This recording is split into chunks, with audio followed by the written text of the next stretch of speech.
In today's project, I will show you how to wire a single pole switch.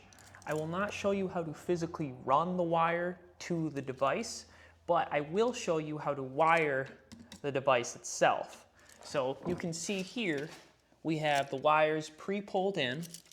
We're going to go to this switch, and then it's simply going to go to this receptacle, and that will be a placeholder for a light, and we'll actually plug in a lamp and show you how this switch will control the lamp itself. To get started, let's go over some items you may need for this project. Of course, you're going to need a single pole switch, and this has to be rated for the ampacity of your wiring and circuit breaker. So in this case, I have a 20 amp single pole switch because I have 12 gauge and a 20 amp circuit breaker. You're going to need some electrical tape. I always go with the higher end Super 88. You're going to need a faceplate, diagonal cutters. You're going to want a non-contact voltage tester, some sort of wire strippers and pliers. This is a multi, and I love them. You're going to want a screwdriver. You're probably going to want both a Phillips and a flat blade, which this comes with both. I need a mud ring for my box. You may not if you do not have a metal box. It depends on your household. You're going to want some wire nuts. I always go with Wagos. These are fantastic. They're pretty much screw-up free. I've never been in a home where these don't work. Just make sure you get the appropriate size for your wire. The ones in my description will be good for, I think, like 24 through 12. So if you have a 10 gauge, make sure you get 10 gauge Wagos. This is a lockout for your circuit breaker in case you're in, let's say, like an apartment or something where someone might accidentally go by and turn your circuit breaker back on. Get one of these, and you're also going to want some sort of meter. This is a Fluke T6 1000 Pro, and it's a tester, and it's great. So I'll have links to all this stuff in the description. Once you've identified your circuit breaker, simply turn it off. And if you need to, use one of these circuit breaker locks. In my case, no one's home, and I know that I'm the only one able to access this panel. Some of them, you also have a key here, you can lock it out. Before placing your hands on any electric wiring or any parts inside the box, it's a good idea to confirm the power is shut off. Now, of course, I'll link to this video, a great safety video, in which I go over how homeowners and DIYers can safely work around electricity in their homes. So first, turn on your non-contact voltage tester. Now rub it against clothing. Now cotton clothing such as this doesn't really work that great, but I have these athletic shorts on. You can hear it beeps. We know that this tool works. Now go ahead and touch each one of the wires in the box that you will have your hands on or near. You can see it didn't beep, but we have to go ahead and reconfirm that this tool still works. We know it works, so we should be good there. Now, I also like to double check with a multimeter of some sort. So this is just a Fluke tester. I turn it on to voltage AC, that's the V with the squiggly line, and I'm going to touch my black hot to a ground and a neutral. Ground and neutral, black hot, nothing, 0 volts, cool. I'm going to go with this black hot, ground, neutral, 0 volts. Ground, neutral, 0 volts. We're good. We don't have any voltage detected here. We know that we should be able to work in this box safely, and we've also turned off the power at the circuit breaker, so we're good to go. At this point in the project, it's a good time to identify what size wire we actually have. So you can see this yellow Romex NM cable, which means that this is 12 gauge. Also, it is printed on that this is 12-2. So you're going to want to make sure you have a short length of 12 gauge wire that you can use for jumpers. If you have the white Romex, that is going to be for a 15 amp circuit breaker, and that is 14 gauge. So you're going to make sure that you have 14 gauge and that you have a 15 amp switch. In my case, I have a 20 amp switch. I have the yellow Romex for 12 gauge. So this switch has to be a 20 amp switch. Now at this point, let's identify what's coming in. We can visually confirm in my case that this is the incoming wire, so I've separated those off to the left. And these are my outgoing wires, which are just simply going to a receptacle, but this is basically a placeholder for a light. And we'll actually plug in a lamp here to show that the switch works as it should. So let's start with our grounds. Now I like to do the jumper method, as I call it, with any device I wire. And for that method, you're going to want about a 6-inch piece of your NM type cable. So I've pre-cut this. I'm just going to remove the ground core. You can see it's wrapped in this cardboard. And then I'm also going to go ahead and grab my Wago 5 lever. Now, this is a ground bonding jumper. You're going to need one of those if you have a metal box. Now, plastic boxes, they do not require a ground bonding jumper.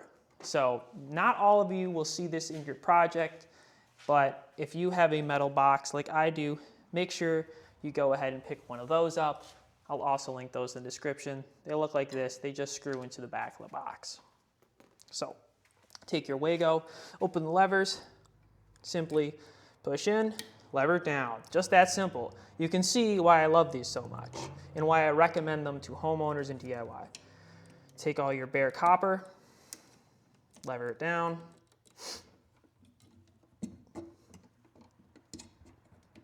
Same thing with your incoming. Bare copper ground, lever it down. Beautiful. Make sure you get it all the way in the back of the Wago wire nut. Now, traditional wire nuts will work.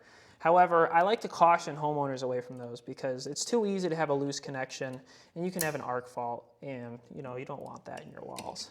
So this is just a 6-inch piece that I've cut off, and we're going to attach this to the vise later. Next, we're going to attach our neutrals together because a switch, you never operate the neutral. You only are switching your hot. So you can just wire, this is a 3 wire nut. So just put it in, lever it down, put it in, lever it down. You can see I've pre-stripped my wire for this case, but it's pretty self-explanatory. You just take your wire strippers. They have a little strip gauge. It's, what, 3/4 of an inch that you expose, and you wire it down. As you can see here, we have our neutrals connected. We have our grounds here, and let's do the hot. So here's my incoming hot, and here's my outgoing hot. So here's the switch. You know if your switch is upside down because the letters on it, on and off, will be backwards. So you got to make sure that when you flip it in the on position, it reads on. Off position, it reads off. It's not upside down. And what you're going to do is you're going to take your incoming hot, and it's going to slide right here behind the top screw. Just simply tighten it down.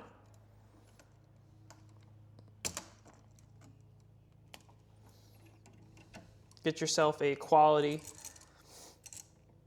switch because that way you can actually just slide the wires behind. You don't have to make loops. Take the outgoing hot and put it in this bottom, behind this bottom screw. Tighten it down. Make sure these are good and snug because you're going to do lots of moving of the wires when you shove it in the box. You don't want these to get loose over time. And then lastly, you take your jumper for your ground, put it with all your other grounds. And I actually just made this little hook here, this little J shape with my wire strippers and pliers, the combo one. You just fold it over, face the hook the correct way. And this just hooks around, right? So that when I tighten this clockwise, this hook actually self-tightens. So you always have the hook facing to the right, around the screw.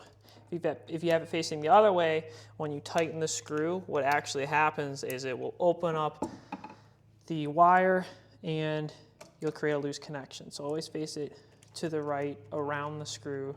So when you tighten it clockwise, just like this, it tightens up. Nice, solid connection. So at this point, get ready to shove this back in the box, and all we have to do is wrap this with tape, put on our mud ring, screw this to the box, and we're good to test. So after putting in your mud ring, you're just going to push in the device. See, it says off, on.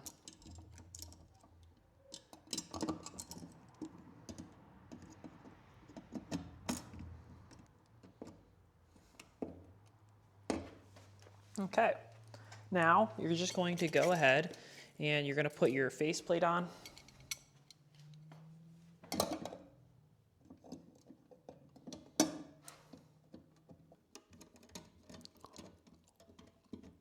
I like to keep my screws perfectly vertical. That way I know I was the last person to work on it and it just looks cleaner. So at this point you can go ahead and you can turn on your circuit breaker. At this point we're able to turn the circuit breaker back on and test out our switch.